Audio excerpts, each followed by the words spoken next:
Como repouso do microfone, tenho 2 livros acerca dos quais já deveria ter falado pelo blog, mas até agora ainda não encontrei as palavras certas para falar sobre eles e não sei se agora, de momento, estaria apta para o fazer, mas tratam-se de Americana, da Chimamanda Ngozi Adichie, e O Curso do Amor, do Alain de Botton, que foram 2 livros que me acompanharam nos últimos meses. Levei, pelo menos com a Americana, imenso tempo para o terminar, e com O Curso do Amor foi um bocado mais rápido, tendo em conta a rotina que tinha na altura e que pouco ou raramente me permitia ler em condições, mas foram boas companhias e agora estão a servir como repouso para o microfone, porque eu fiquei com a casa vazia neste exato momento e tenho de aproveitar para gravar o podcast, que tadinho está aqui às moscas, ponto e vírgula. Acho até incrível o facto de não andar a produzir conteúdo de maneira, como é que eu ia dizer, de maneira recorrente, mas ainda assim tenho bastantes visitas no blog e por aqui, e sinto-me estupidamente grata pelo facto de, mesmo parada, entre aspas, os meus conteúdos estarem a chegar a várias pessoas e as pessoas estarem a ler, e de certa maneira acredito que os conteúdos a ajudem de alguma maneira. Portanto, muito obrigada, e sinto que deveria aumentar a altura deste microfone porque eu estou semi-curvada e não me apetece nada estar nestas condições.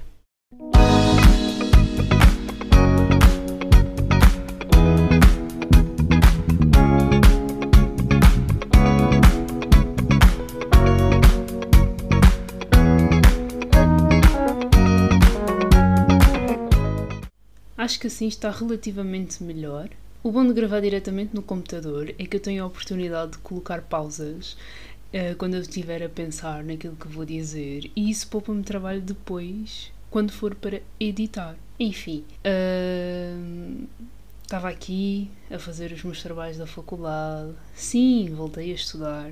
Eu tenho um episódio que gravei há uns tempos, se não me engano, dia 4 de outubro, que foi quando eu comecei as aulas, e lembro-me de ter um microfone comigo e de ter gravado no carro, a falar sobre o facto de ter voltado para a faculdade e de naquela altura não ter tido grandes coisas para dizer, porque estava no início, ainda era tudo muito novo e sinceramente já se passou um mês e tudo continua a ser uma novidade autêntica, porque eu juro que ainda não estou ambientada com a ideia de voltar a estudar. Está a ser tudo muito, muito estimulante.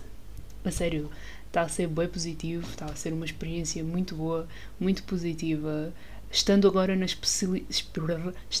especialização que eu queria, que é o urbanismo, arquitetura urbana, vejo a diferença que há entre estudar-se algo do nosso interesse e estarmos a estudar algo mais generalizado. Embora seja muito importante encontrar um equilíbrio entre os dois, porque há muita coisa que eu aprendi na licenciatura que eu sei que me vai dar jeito agora para o mestrado e posteriormente para o mundo de trabalho, e é muito bom, pelo menos para mim, aperceber-me disso e reconhecer essa importância, porque ficar na frustração não me ajudaria em nada. Então tenho feito por sair desse limite e ver além, expandir as ideias.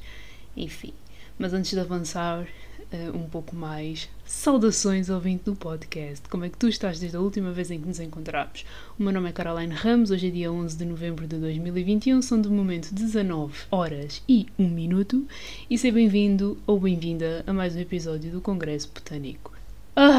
Estou cansada só de dizer estas frases. Há imenso tempo que eu não falo tantas palavras de seguida, especialmente para um microfone, e estou a gostar bastante da maneira como as ondas estão a ficar, do desenho das ondas aqui no programa. Ai, que lindo, que fofinho. Enfim, do que é que vamos falar hoje? Hoje vamos falar de uma das melhores invenções do planeta Terra, que se chama copo menstrual, ou também conhecido como... como é que é? Agora esqueci-me. Ai, eu tinha a palavra na ponta da língua. Coletor menstrual, exatamente. Há muita gente que não o conhece como coletor, há muita gente que não o conhece como copo. Acho que difere muito entre Brasil e Portugal, porque eu tenho uma colega brasileira que no outro dia mencionou que usa coletor menstrual. E aí eu fiquei, ok, está-se bem. E também percebi esta diferença no dia em que eu falei com um médico que me acompanha e falei coletor menstrual e ele ficou assim a olhar para mim, mas depois eu disse copo e ele, o copo menstrual sim é muito bom, muito melhor do que tampão, 1000 vezes, muito mais ecológico. E eu, ok, nice, muito bem, boa escolha. Copo menstrual. Este pequeno objeto é a melhor invenção do planeta Terra, por várias razões. Primeiro, porque é ecológico e poupa-nos muito dinheiro, muito espaço, é muito, como é que eu ia dizer, é muito discreto e dá para andar connosco em todo o lado. O meu, pelo menos, é daqueles que dá para, não é montar e desmontar, mas dá para o recolher. Agora não me está a vir à cabeça o nome exato deste método de guardar o copo, mas imagina uma garrafa de água e quando tu a espremes, ela fica numa determinada dimensão e quando tu a esticas, ela de certa maneira volta à forma original. E com o meu copo, pelo menos, dá para guardar dessa maneira, porque ele tem aquelas marcas dobráveis. Exatamente, o meu copo é dobrável. Tintim. Enfim, o meu copo é dobrável e tem uma caixinha e dá para meter na caixinha e dá para andar com aquilo em todo o lado. A caixinha parece um queijo. Como é que se chama aquele queijo? Queijo Babel ou uma coisa assim parecida. É bem engraçado. Muito pequenino. E além de todas estas coisas que eu mencionei, o copo menstrual adapta-se muito bem. Quer dizer, também depende do corpo. Ao início adaptava-se muito melhor ao meu corpo, mas agora com treinos e tudo mais, acredito que o meu útero esteja a ganhar uma forma diferente, então tenho alguma dificuldade em colocar o copo. E eu até acho incrível eu ter adotado o copo menstrual depois de muitos meses a olhar para ele e a questionar-me como é que as mulheres metem um copo destes no corpo. Tipo, como é que isto entra dentro do útero? Como é que isto entra, não propriamente dentro do útero, mas como é que isto entra dentro da vagina? Tipo, sim, porque o útero e a vagina têm localizações completamente diferentes. Para teres noção, o diâmetro do copo, com base numa vela e aqui visualmente, só para fazer uma comparação, o diâmetro do copo são para aí 4 cm. 4 cm. Então como é que tu metes 4 cm de um copo dentro da vagina inteiro? Tipo, é impossível. Então existem várias formas de se dobrar o copo para, tipo origami, para se meter dentro da vagina. É a coisa mais incrível deste mundo. Tens a maneira de dobrar em C, em S, em V, em todas as letras do abecedário para colocar efetivamente o copo dentro da vagina. E, uma vez dentro da vagina, e ali bem anexado no colo do útero, o copo recolhe todo o fluxo menstrual. E quando eu digo todo o fluxo menstrual é até 12 horas, acho que também dependendo do tipo de copo e material, o fabricante, etc. O copo pode ficar dentro do nosso corpo até 12 horas. Portanto, são 12 horas a fazer uma recolha do nosso sangue. E quando se tira, é impressionante ver a quantidade de sangue que sai dentro de um corpo ao longo de um dia. É literalmente como nos explicam nas escolas. O fluxo menstrual diário de uma mulher vai até quase uma chávena de café, porque é muito sangue. E depois também depende do tipo de mulher, é muito sangue, imenso sangue. Eu pelo menos sei quando trocar o copo, quando ele começa a transbordar. E começa-me a sujar a cueca e não é nada agradável. Daí eu querer investir em cuecas menstruais. Por favor, que me surge essa oportunidade, porque eu já estou cansada de comprar pensos e de ficar super desesperada, como me aconteceu na sexta-feira, porque eu sinto quando é que o meu período está a chegar. Não só devido à temperatura, por uma certa viscosidade que acontece na zona uterina, na zona do pipi. Ai que lindo, pipi é uma palavra muito engraçada. Portanto, eu quando sinto que o meu período está a descer e não tenho pensos, não tenho nada, não estou preparada, eu entro num desespero tal, como é normal, não é? E eu na sexta-feira, eu estava a caminho da faculdade, quando começo a sentir estas mudanças no corpo, e lembro-me de não ter colocado o meu necessaire na mochila. Comecei a mandar mensagem a todas as minhas colegas da turma, a perguntar se elas teriam um penso, e uma tinha um tampão, só que eu não meto tampões sem aplicador, a outra estava em casa doente e uma outra tinha. Mas mesmo com estas opções todas, eu encontrei uma lojinha de conveniência ali no meio da rua e comprei um pacote de pensos que me ficou a 3,25€, tipo, what the fuck, 3,25€ por um pacote de pensos, isso é bué da caro. Ainda hoje fui comprar outro pacote de pensos, porque apesar de ter optado pelo copo menstrual, eu ainda preciso de usar pensos durante a noite, então fica muito complicado. E os pensos estão a ficar cada vez mais caros, o que é uma vergonha. Os pensos deveriam ser tão baratos ou gratuitos como os preservativos que ficam a distribuir por aí. É por estas e por outras que eu quero trocar os pensos por cuecas menstruais ou então por pensos reutilizáveis. Mas prefiro cuecas porque, imaginando que estou no meio da rua, como me aconteceu na sexta-feira, se eu tiver cueca menstrual vestida, eu não tenho de me preocupar, porque o sangue que venha, que ele há de ser absorvido e depois é posteriormente limpo. Ou numa casa de banho pública, se tiver de ser, ou em casa, passado o dia. Pois, copo menstrual é muito prático. Quando bem colocado, mal se sente. A sério, é o autêntico paraíso. Acho que nunca passei fases menstruais tão confortáveis como nos últimos meses. É incrível, a sério. E fiquei mesmo impressionada com a quantidade de sangue que o meu corpo consegue expelir num dia. É a coisa mais bela. A natureza é incrível e muitíssimo bonita nesse aspecto. Pronto, copos menstruais, aconselho vivamente a todas as mulheres do planeta Terra, caso elas não conheçam a opção, caso alguma de vós tenha receio de experimentar. Vai de acordo com cada uma, mas eu convido-vos a fazerem a experiência porque, ok, pode ter um determinado preço. Eu pelo menos comprei o meu em promoção a 20€ na Wells. A marca é o Lily Cup, deixa-me confirmar. A marca é o Intimina Lily Cup, dobrável, 20€ na Wells em promoção. Acho que o preço original é 25 ou 26, uma coisa assim, mas depois em compensação, e se tivermos todo o kit menstrual que inclui o copo menstrual, as cuecas, 1 ou 2 pensos reutilizáveis de algodão, poupamos imenso em pensos e tampões ao longo da vida. E compensa não só por nós, pela nossa carteira, pelo nosso corpo, mas também pelo ambiente, que também agradece, não é? Porque depois de ficarmos a saber que gastamos não sei quantas toneladas de pensos ao longo de uma vida, é só bem desnecessário. Pelo menos é o que eu acho.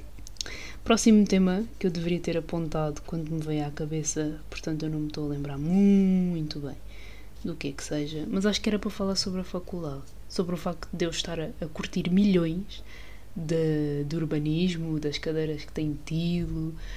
Sinto que é um semestre meramente teórico, o que é perfeito e que corresponde bem com a minha personalidade, porque eu gosto muito de pensar. Prefiro pensar do que fazer, o que é problemático, mas também gosto de fazer dependendo daquilo que eu tiver para fazer. Por exemplo, eu tenho de fazer trabalhos de sociologia e os trabalhos de sociologia urbana consistem em ler textos, analisá-los, ver documentários, analisá-los, pegar no projeto que eu estiver a desenvolver em laboratório de projeto e fazer um levantamento sociológico daquela zona em questão.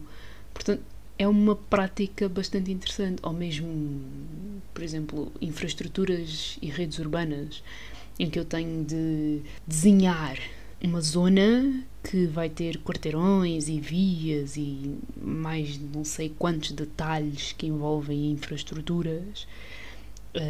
Para quem não está a par ou não sabe bem a definição, infraestruturas é basicamente um conjunto de objetos, que fazem com que uma cidade funcione. E quando eu digo objetos, é quando às vezes dizemos o objeto de estudo são os humanos. Pronto. É um conjunto de, sei lá, serviços e... Eu estou aqui a tentar tirar o caderno para ver se consigo encontrar por aí. Tarará. Infraestruturas. Acho que não cheguei a escrever o que era infraestruturas. Conjunto de fatores que permitem o funcionamento de uma cidade-meio. E existem vários tipos de infraestruturas, transportes, saneamento, e dentro do saneamento há saneamento de esgotos e pluviais, energia, dentro da energia existe abastecimentos, rede não sei das quantas, e depois temos infraestruturas de água e dentro da água temos a rega, temos, enfim, bem de merdas. Temos infraestruturas de gás, telecomunicações, resíduos sólidos. É muito complexo. E enquanto futura arquitetura urbana, eu tenho de saber estas coisas todas. E depois para desenhar uma rua, por exemplo, eu tenho de estar a par de tudo. Onde é que eu vou meter o esgoto? Onde é que eu vou meter aquela tampa do esgoto? Onde é que eu vou meter a localização onde é que eu vou meter a caixa de luz caso haja um apagão geral? Onde é que eu vou meter os edifícios? Onde é que eu vou meter os passeios? Isso é bem interessante. E porquê que é interessante? Porque enquanto arquiteta urbana eu posso realmente fazer a diferença dentro de uma cidade. Porque ao definir e estabelecendo onde é que ficam as coisas, que qualidade de material é que essas coisas vão ter, as dimensões, as acessibilidades... Enquanto arquiteta urbana, ter este poder, ter esta capacidade, permite-me decidir, ok, eu não quero que haja esta conversa da exclusão e da inclusão. Portanto, eu vou desenhar um meio onde toda a gente possa estar presente, onde toda a gente conviva. Eu posso dizer que aqui vai estar um edifício onde as pessoas se vão misturar, onde as pessoas se vão dar, onde as pessoas se vão conhecer. Posso mesmo fazê-lo. Por exemplo... para definir onde é que vão ficar os hospitais, centros de saúde, escolas, etc. Em vez de colocar tudo, maioritariamente, nas zonas ditas ricas, eu posso dizer, não, isto vai ficar aqui no meio, entre as periferias e o centro. Eu posso até nem criar centro algum. E esquecer esta conversa das periferias. Claro que isto implica... ir contra muita coisa, ser rejeitada, ser aceita, etc. Mas é bom sonhar. E, além desta questão de projeto, também posso idealizar, posso pensar, posso teorizar, publicar essas teorias, estudar muito. Eu tenho noção de que eu vou ter de ler imenso ao longo da minha vida. E ao contrário dos arquitetos de edificado, porque somos todos arquitetos, sejamos urbanistas, paisagistas, arquitetos do edificado, o que seja, somos todos arquitetos. O arquiteto é aquele que manipula o espaço consoante as necessidades. Nós somos escultores do ar.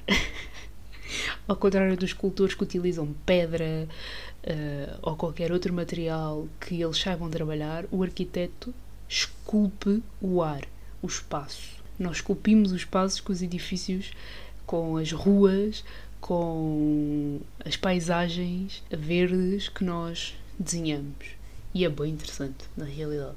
Mas ao contrário de um arquiteto urbanista, o arquiteto de edificado, por exemplo, desenha edifícios, projeta edifícios, pensa apenas no edifício. Claro que tem de ter em conta a envolvente, não é? Porque para respeitar, ou pelo menos para seguir uma linha de pensamento de uma determinada zona que obviamente vai ter a sua história, o arquiteto de edificado também tem de pensar nestas questões urbanas, tipo de onde é que as pessoas vêm, para onde é que elas vão, como é que elas vão entrar para o edifício, que tipo de edifício é que isto vai ser, qual a qualidade dos materiais, tendo em conta a localização, porque se for numa zona mais úmida, os materiais não vão ser os mesmos do que numa zona mais seca. Então o arquiteto de edifical também tem que meter bué a cabeça a funcionar nesse aspecto, porque também tem de pensar, ok, como é que as pessoas vão aceder e se elas tiverem qualquer tipo de...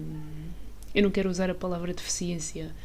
Se elas tiverem algum tipo de mobilidade reduzida, como é que elas acedem ao edifício?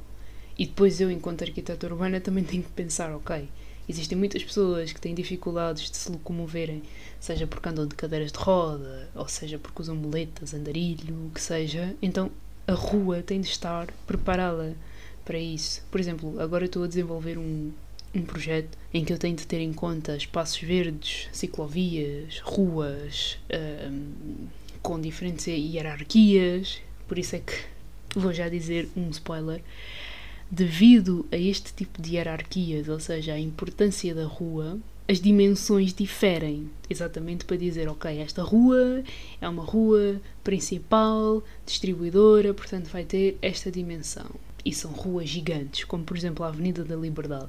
E depois temos as ruas de distribuição menos importantes, que no caso seria aquela rua que cruza o Marquês de Pombal, que vai dar até ao Saldanha, que eu não sei o nome dessa rua. E depois temos assim uma rua, tipo a Rua Brancamp, que não é desimportante, não sei se a palavra desimportante existe, mas vou patenteá-la. Assim, uma rua com um grau de importância não muito abaixo da Avenida da Liberdade, nem da outra que cruza a rotunda do Marquês de Pombal, mas também não é assim toda excêntrica, mas vai ser trabalhada de alguma forma, porque vai desaguar na Avenida da Liberdade. E depois existem aquelas ruas locais que fazem a transição entre as ruas medianas. Por isso é que as ruas têm dimensões diferentes, porque seguem uma hierarquia de importância. E pronto, daí existirem certas coisas numas que não existem noutras. Dá para perceber. E agora estou a pensar como é que eu vou colocar ciclovias, porque eu, pelo menos o professor também pediu, mas só de olhar para um papel e pensar, ok, onde é que eu vou meter uma ciclovia? Como é que as pessoas vão poder andar aqui e porquê é que as pessoas vão ter de andar aqui especificamente e não ali? Isso é super interessante. E era isto que eu queria quando entrei na faculdade. Quando escolhi arquitetura, queria uma coisa destas. Era, vou pensar em nome das pessoas. Eu posso não vir aqui mudar o mundo, porque isso também é bastante... é um peso enorme nas costas, mas bora influenciar de maneira positiva. Posso até nem desenhar uma cidade de raiz, como fez o Oscar Niemeyer lá no Brasil, em Brasília, mas posso pegar num troço, numa pequena parcelazinha de uma cidade e reabilitá-la, consoante as reais necessidades da população. E, parecendo que não, a arquitetura é muito política, é muito sociológica, é diretamente ligada ao direito e à economia. Estou aqui a olhar para o meu horário do semestre e sim, eu tenho direito, eu tenho economia, eu tenho sociologia, eu tenho infraestruturas, eu tenho uma carrada de cadeiras super interessantes que, por exemplo, os de arquitetura de edificado não têm, mas eu acredito que seria de igual importância todos, enquanto arquitetos, termos estas bases. Tanto que nem deveriam existir especializações, nós deveríamos ter de nos aprofundar acerca de tudo para sairmos de lá inteiros e bons profissionais. Mas pronto, acredito que depois, na vida profissional, lá fora da faculdade, nós tínhamos a oportunidade de trabalhar com tudo. Espero bem que sim. Ou então que não, porque eu não sou muito ligada ao projeto. Eu estou em arquitetura, projeto vale 12 créditos e meio, mas eu não sou muito ligada ao projeto. Faço porque tem de ser.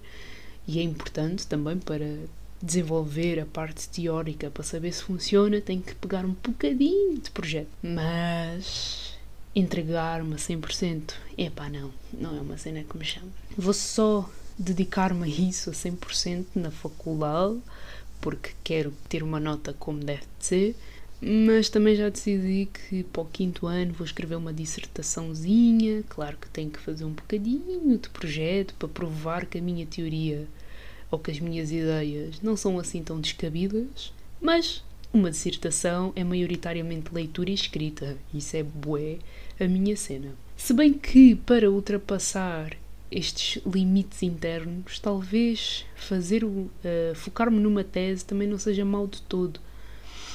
Porque, além de ultrapassar os meus próprios limites, provaria a mim mesma de que sou capaz de fazer tudo e que sou foda, embora não o seja. Não sou de todo. Ainda tenho muita coisa para desenvolver. Ainda bem que faço terapia e já consigo admitir estas coisas em público. Eu não sou foda. Eu sou um ser humano com problemas. E a faculdade é o sítio ideal para perceber também que tipo de problemas é que eu tenho de resolver, porque está muito ligado à minha vida profissional e à minha vida como um todo. Nós somos os universos inteiros, né? Dentro de cada um de nós, dentro da nossa mente, existem 1001 possibilidades, por isso muito foco e muita atenção. Mas está a ser interessante estar na faculdade, fazer urbanismo e agora vem-me à cabeça a quantidade de coisas que ainda tenho para ler. Muito foco e muita relativização também, porque eu disse a mim mesma, quando estava no trabalho de verão, eu falei sobre isto no episódio que supostamente deveria estar a sair e que eu comecei a editar, mas pelos vistos vai sair este episódio que estou a gravar neste exatamente primeiro, não sei se o outro vai sair, mas quando eu estive no meu trabalho de verão, que foi um trabalho muito puxado, no qual praticamente não tive a oportunidade de fazer as minhas coisas e de me focar em mim, era eu e o trabalho e a convivência com as pessoas que eu atendia, eu disse a mim mesma que quando estivesse na faculdade eu não entraria em stress, pelo menos stress extremo, porque existem vários tipos de stress e acho que é bom termos um bocadinho de stress no dia-a-dia, porque isso é o que nos dá aquele fogo para realizarmos as nossas coisas, mas eu disse a mim mesma que eu não me estressaria com a faculdade, porque aquele trabalho foi tão puxado e mostrou que eu tenho tanta resistência e tanta resiliência que eu não admito entrar num buraco por causa da faculdade. Pelo contrário, eu quero aproveitar cada aula, cada momento para estudar, para aprender efetivamente, para aplicar esses conhecimentos. Eu fico a fazer as anotações das aulas com um brilho no olhar, não diria no olhar porque eu não o vejo, mas com uma calma e uma serenidade, a pensar, fogo, mal posso esperar para finalmente sentar-me com estas anotações e passar tudo a limpo. Quer dizer, passar tudo a limpo não, fazer um esquema, um resumo daquilo que fui aprendendo, e sinto que nas aulas consigo absorver muito melhor aquilo que os professores dizem, muito por causa destes 2 anos em que eu estive fora do registro escolar e estive a trabalhar, tive de lidar com outro tipo de pessoas, com outro tipo de situações e estive a desenvolver as minhas capacidades de estudo e absorção de informação, etc. Então eu agora estou na faculdade e eu não me maço, eu ouço aquilo que o professor tem a dizer e já sei distinguir entre aquilo que é importante e aquilo que não é assim tão importante para ser avaliada. Então é bom, é por estas e por outras que eu aconselho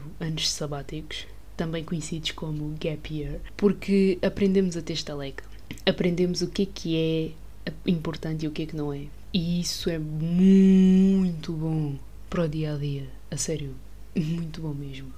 Se eu tivesse de deixar um conselho aqui, é este: se sentes que não estás no sítio certo, ou se sentes que já não tens nada para dar naquele momento, e se for propício, para e vai fazer outras coisas. Eu fiz isto e foi a melhor decisão que eu tomei. Claro que há muitas situações nas quais ainda tenho dificuldade em meter um stop e desviar-me do caminho, mas a sério, estes 2 anos fora da faculdade, e depois muita gente questiona-me: mas tu saíste daqui e voltaste, e eu, claro, então porquê que não posso? Eu voltei porque eu quero, porque eu gosto disto, mas eu precisava de um tempo para mim, eu estava a bater mal da cabeça, e sinto que já não tinha energia nem forças para continuar na faculdade no estado em que eu estava. Portanto, saí, respirei fundo, dei as minhas voltinhas, internas e externas, voltei, não para onde estava, para um sítio completamente diferente, porque nós nunca voltamos para os mesmos sítios, porque somos sempre pessoas diferentes. Por isso, voltei para aquele espaço físico com outra postura. E isso tem sido muito valioso. Estes temas de conversa dão para muito tempo de conversa, mas também não me quero alongar muito e quero pensar um pouco mais acerca do que falar sobre regresso à faculdade e estas decisões na minha vida, porque eu estou a viver uma fase em que estou a fechar ciclos. Eu voltei para a faculdade, eu voltei a trabalhar no meu primeiro trabalho, com outra gerência, mas também disse que eu só voltaria para aquele trabalho se aquele chefe em específico fosse mesmo meu chefe, porque ele na altura era meu manager de sala, e voltei porque ele tornou-se gerente e eu, olha, aceitei logo a proposta que ele me fez, sem pensar muito, o que é ótimo, porque ao menos tenho dinheiro ao final do mês para investir nas minhas coisas. Trabalhar e estudar é um bocado massacrante.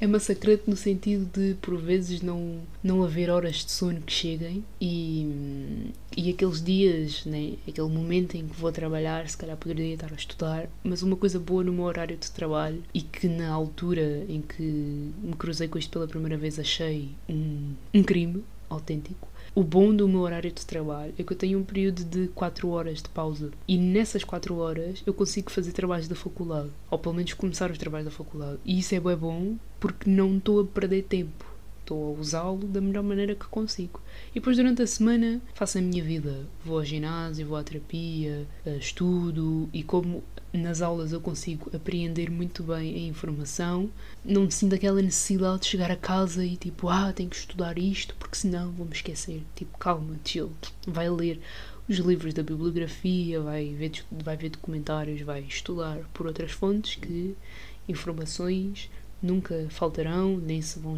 vaiar da minha cabeça, nem nada de género. Por isso está a ser uma fase interessante, vá. Não está desafiante, mas também não está dolorosa, não está fácil demais, está interessante. Entretanto, lembrei-me de um tema que eu vou ter de encaixar aqui no meio, não sei como, que é sobre ir ao ginásio.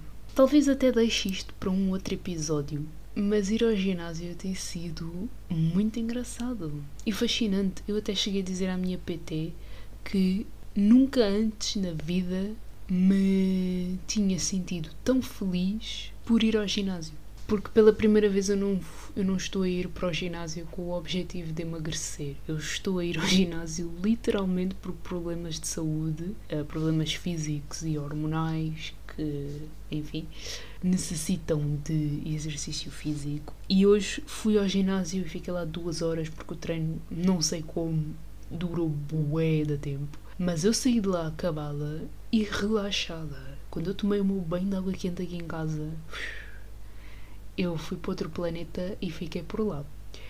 E até agora sinto-me super bem. A zona que normalmente fica mais tensa, que é a zona dos ombros, relaxou ligeiramente. Não digo que esteja muito melhor, mas também não está como estava. Então, e depois também tenho começado a reparar nas pequenas diferenças, na postura. Tenho descoberto, eu digo isto sempre que me olho ao espelho, eu tenho descoberto o meu corpo além daquela camada de gordura de que nunca gostei por influência de terceiros. Esta é uma das vantagens de fazer terapia, é começar a compreender qual é o limite entre pensar pela minha própria cabeça e pensar pela cabeça dos outros que entraram na minha cabeça. Isto dá para entender? Ou seja, começar a compreender o que é meu, genuinamente, e o que é que me foi incutido. Este processo de ir ao ginásio e comer bem e cuidar-me tem ultrapassado todos os limites de maneira positiva. Tenho gostado mesmo muito, além de continuar a ser não diria um refúgio, mas uma maneira de descarregar o stress, pensamentos maus, medos, preocupações. É uma descarga literal e começo a compreender o que é que os cientistas dizem do exercício físico ajudar com a ansiedade e com o stress e ser um estimulante de ideias, porque eu sentei-me aqui na secretária por volta das 4 para fazer infraestruturas e eu estava bué high, a ouvir música.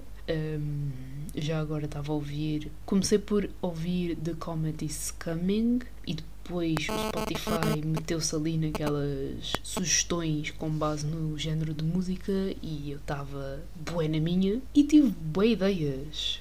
Eu digo que não gosto muito de projeto, mas a verdade é que é muito estimulante desenvolver, ou pelo menos trazer cá para fora, o que está dentro da minha cabeça através de desenhos. Claro que são desenhos muito mais técnicos e que não têm nada a ver com os desenhos abstratos que eu fiquei a fazer nas minhas telas, mas é incrível dar vida e corpo a um pensamento através de linhas. Juro-te. É tão bom, a sério, é muito bom. Eu sinto que tenho 30.001 vidas por viver nesta vida. Tenho muita coisa que quero fazer, muitas áreas que quero experimentar, muitos projetos que quero desenvolver fora da arquitetura, nomeadamente escrita, comunicação, artes no geral, e ainda estou por descobrir que outras áreas é que combinariam comigo, mas é por estas que eu escolhi arquitetura, não há que enganar. É mesmo incrível, e acredito que com o passar dos anos eu vá perceber este meu fascínio de criança, porque eu por muito tempo pensei que fosse medicina, mas depois descobri a arquitetura e fiquei, não, é arquitetura. Isto é o que sempre me fascinou e eu não sabia. Agora vem-me à memória, na altura em que eu pensava, vou ser médica, vou para ciências e tudo, aconteceu completamente o oposto. Eu tenho num caderno a planificação de horários e salários e não sei o quê, desse meu hipotético hospital ou clínica privada. Só que junto dessas anotações escritas, eu lembro-me de ter desenhado, pelo menos só a fachada, de como é que seria essa minha clínica. E tu olhas para aquilo e pensas, ela desenhou o Taj Mahal, porque isto não tem nada a ver com as linhas sóbrias que costumamos ver, e perpendiculares e minimalistas. Era uma cena de outro planeta, com abóbadas pontiagudas, etc. Parecia mesmo um templo indiano. Sem brincadeiras, eu na altura nem sabia o que era aquilo. Mas aquilo por si só já estava a dizer, é nesta área que tu vais te focar maioritariamente, sem querer tornar a experiência redutora, porque, tal como eu disse, eu estou envolvida, eu estendo-me por várias áreas e isso é bem bom. Desde que eu me conheço, que eu sou um bocado assim. Claro que também denuncia uma certa falta de foco, mas gosto de ver como curiosidade e interesse por diversas áreas, porque houve uma altura em que eu quis fazer tudo, mas querer fazer tudo é não fazer nada. É preciso concentração e eu tenho aprendido com o passar dos dias que a concentração é ouro. Concentration is gold. Literalmente. Agora sim vou fechar este episódio e talvez terminá-lo neste exato momento fique muito melhor do que na primeira tentativa. Espero que tenhas gostado deste episódio, espero que tenha feito sentido para ti de alguma maneira. Muito obrigada pela tua companhia, espero que a minha companhia também te tenha feito bem de alguma maneira, que te tenha entretido. Qualquer sugestão, ideia que queiras trocar, vou deixar aqui as minhas redes sociais. Tenho a desejar-te uma ótima semana. Beijinhos e abraços, vemo-nos por aí. The minute I was thinking to hold you back, the moment I was wishing it's overnight.